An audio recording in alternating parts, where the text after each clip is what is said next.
Hello friends, now you are watching storybook channel. आज के video में भारत में पाई जाने वाली मिट्टियों के विषय में बात करेंगे। तो आइए वीडियो को शुरू करते हैं। आज का हमारा टॉपिक है भारत की मिट्टियाँ का, ये पार्ट 1 है। भारतीय कृषि अनुसंधान परिषद, Indian council of agricultural research, short में हो गया इसका ICAR, का जो मुख्यालय है वो है नई दिल्ली में। दूसरा, भारतीय मृदा विज्ञान संस्थान, Indian institute of soil science, का जो मुख्यालय है वो है भोपाल में। ICAR ने भारत में 8 प्रकार की मिट्टियों की पहचान की है, जो इस प्रकार है: पर्वतीय मिट्टी, जलोढ़ मिट्टी, काली मिट्टी, लाल मिट्टी, लेटेराइट मिट्टी, मरुस्थलीय मिट्टी, पीट एवं दलदली मिट्टी, और आखिरी है लवणीय एवं क्षारीय मिट्टी। तो आइए हम बात कर लेते हैं भारत में मिट्टियों का कितना प्रतिशत है। तो भारत में सर्वाधिक क्षेत्र में पाई जाने वाली 4 प्रकार की मिट्टियां इस प्रकार है, जिसमें पहला जलोढ़ मिट्टी जो कि 43% क्षेत्रफल पे पाई जाती है। उसके बाद लाल मिट्टी 18% क्षेत्रफल पर है, काली मिट्टी 15% पर, और लेटेराइट मिट्टी 3.7% पे। भारत की जो मिट्टियां हैं, इनमें ह्यूमस, नाइट्रोजन और फास्फोरस तत्वों की कमी पाई जाती है। अब आइए हम इनके बारे में बात कर लेते हैं, जलोढ़ मिट्टी, लाल मिट्टी और काली मिट्टी। पहला पॉइंट है हमारा जलोढ़ मिट्टी। इसे कॉप मिट्टी या कछारी मिट्टी भी कहते हैं। जलोढ़ मिट्टी भारत में सर्वाधिक 43% क्षेत्रफल में विस्तृत है।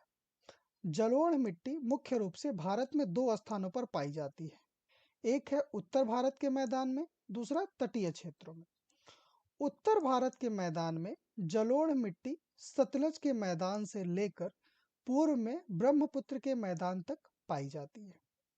तटीय मैदान के अंतर्गत जलोढ़ मिट्टी महानदी, कावेरी, गोदावरी और कृष्णा नदियों के डेल्टा क्षेत्रों तथा पश्चिमी तटीय मैदान में केरल और गुजरात में पाई जाती है। जलोढ़ मिट्टी नदियों द्वारा पर्वतों से बहाकर लाई जाती है और मैदानी क्षेत्रों में निक्षेपित कर दी जाती है।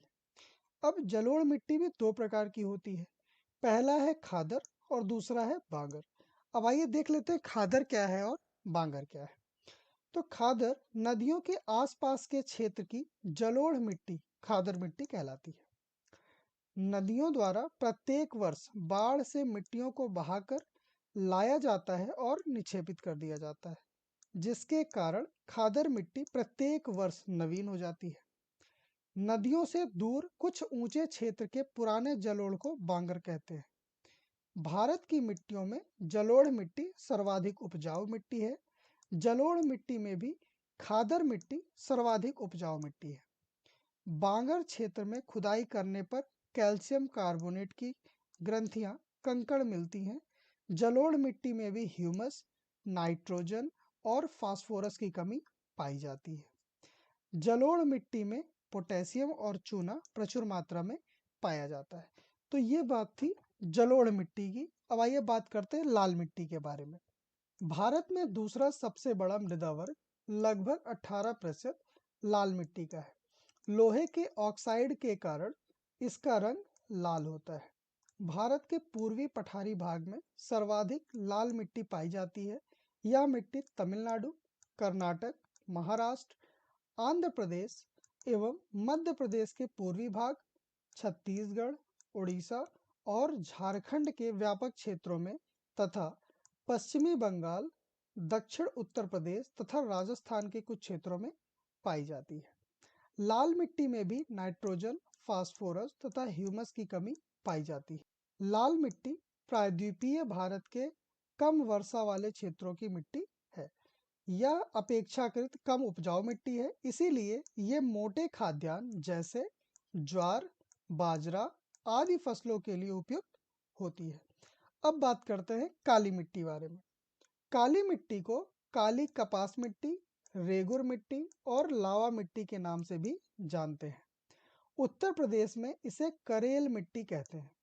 अंतरराष्ट्रीय स्तर पर काली मिट्टी को चेर नोजम नाम दिया गया है। काली मिट्टी को लावा मिट्टी भी कहते हैं, क्योंकि इसका निर्माण ज्वालामुखी विस्फोट से निकले लावा के ठंडे होने के उपरांत बेसाल्ट लावा के अपक्षय से हुआ है। दक्कन पठार के अलावा काली मिट्टी मालवा पठार के क्षेत्रों में भी पाई जाती है। अर्थात काली मिट्टी मालवा पठार की प्रमुख मिट्टी है। काली मिट्टी का भौगोलिक विस्तार सर्वाधिक महाराष्ट्र राज्य में है, किंतु काली मिट्टी का विस्तार गुजरात, महाराष्ट्र, मध्य प्रदेश के पश्चिमी क्षेत्र तथा उड़ीसा के दक्षिणी क्षेत्र, कर्नाटक के उत्तरी जिलों, आंध्र प्रदेश के दक्षिणी एवं समुद्र तटीय क्षेत्र, तमिलनाडु के सालेम, रामनाथपुरम, कोयम्बटूर एवं तिरुनेलवेली जिलों, राजस्थान के बूंदी एवं टोंक जिलों में और छत्तीसगढ़ के पठारी क्षेत्र तक फैली हुई है। काली मिट्टी में जल धारण करने की सर्वाधिक क्षमता होती है, अर्थात थोड़ी वर्षा होने पर भी ये मिट्टी चिपचिपी हो जाती है और सूखने के उपरांत इस पर मोटी मोटी दरार भी पड़ जाती है। काली मिट्टी के इसी गुण के कारण इसे स्वतः जोताई वाली मिट्टी भी कहा जाता है। काली मिट्टी को कपासी मिट्टी भी कहते हैं, क्योंकि यह मिट्टी कपास की खेती के लिए उपयुक्त मिट्टी है।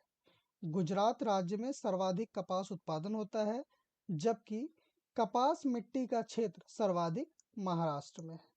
काली मिट्टी शुष्क खेती के लिए सर्वाधिक उपयुक्त मिट्टी होती है, क्योंकि इसमें जल धारण करने की क्षमता अधिक होती है। ओके फ्रेंड्स, आज के वीडियो में इतना ही। मिलते हैं अगले वीडियो